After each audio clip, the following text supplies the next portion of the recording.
शक्ति कहिए, दुर्गा कहिए, भवानी कहिए, जगदम्बा कहिए, इन स्त्री की शक्ति की पूजा का शुभ समय होता है नवरात्रि।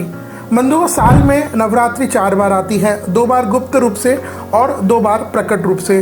प्रकट रूप में नवरात्रि चैत्र के महीने में, जिसको हम लोग बसंत नवरात्रि कहते हैं, और दूसरी आती है आश्विन के महीने में, जिसको हम लोग शारदीय नवरात्रि कहते हैं। वही गुप्त रूप में आषाढ़ और माघ महीने में आती है। लेकिन गुप्त रूप में जहाँ लोग तंत्र शक्तियों को, देवी की गुप्त शक्तियों को प्राप्त करने का प्रयास करते हैं, वहीं प्रकट नवरात्रि में लोग घट की स्थापना करते हैं, नवरात्रि के 9 दिन व्रत रखते हैं, नवरात्रि मनाते हैं अलग अलग तरीके से। आज इस वीडियो में हम बात करेंगे साल 2025 में चैत्र के महीने में या बसंत की नवरात्रि कब रहेगी, घट स्थापना का शुभ मुहूर्त क्या रहेगा, और ऐसी आप क्या करें इस बार कि भगवती जगदम्बा भवानी की कृपा आपके ऊपर हो ही हो। आइए जानते हैं यह साल 2025 में चैत्र की नवरात्रि कब रहेगी। तो नवरात्रि प्रतिपदा तिथि को होती है घट की स्थापना। तो पहले ये समझते हैं प्रतिपदा तिथि कब से कब तक रहेगी। प्रतिपदा तिथि प्रारंभ होगी 29 मार्च 2025 को शाम के 4:27 और प्रतिपदा तिथि समाप्त हो जाएगी 30 मार्च 2025 को दोपहर के 12:49। तो यह प्रतिपदा, लेकिन हमारा शास्त्र कहता है मीन लगन में घट स्थापना का बहुत ज़्यादा महत्व है। तो आइए देखते हैं इस दिन मीन लगन कब बैठ रहा है। तो मीन लगन प्रारंभ हो जाएगा 30 मार्च 2025 को सुबह के 6:12 से इसी दिन सुबह के 7:02। तो यह मीन लगन का समय हुआ।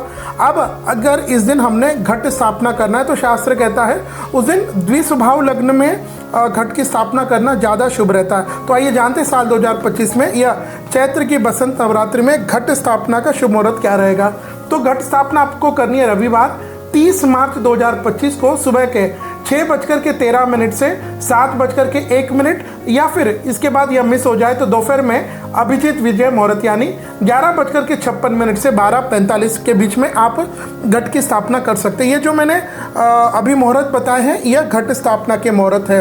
इस दिन आप माँ पहले दिन प्रतिपदा शैलपुत्री से अंतिम एक दिन कर करके आप देवी के 9 रूपों की पूजा करिए, और नवमी यानी श्री राम नवमी के दिन नवरात्रि की समाप्ति हो जाती है। इन बसंत नवरात्रि में आप 9 दिन व्रत तो रखते हैं, देवी की घट की स्थापना भी करते हैं, प्रतिदिन पंडित जी आकर के आपके घर में पूजा भी करते होंगे, रोज हवन करते होंगे। लेकिन पंडित जी आए ये सब ठीक है, व्रत हो, लेकिन आप प्रयास करिए कि इन 9 दिनों में आपसे नवान पारायण का पाठ हो सके, या फिर आप अभी से ही जब भी ये वीडियो देख रहे हैं तब से ही आप देवी पुराण अपने घर में मंगा लें, और ऐसा कुछ व्यवस्था करें कि 9 दिनों में देवी पुराण की एक आवृत्ति पूरी हो जाए। यानी प्रतिपदा से आप देवी पुराण पढ़ना प्रारंभ करें और नवमी आते आते तक रोज जितने भी अध्याय हो आप डिवाइड कर लीजिए, और डेडिकेटेड फोकस होकर के, विशेष रूप से अगर आप शक्ति की उपासना करते हैं, आप शाक्त हैं, आप देवी को ही अपना सब कुछ मानते हैं, तब तो आपको यह विशेष उपाय करना चाहिए। तो प्रतिपदा से प्रारंभ करके नवमी तक आप यह देवी पुराण पढ़े, और नवमी के दिन इसकी पूर्णाहुति करना है।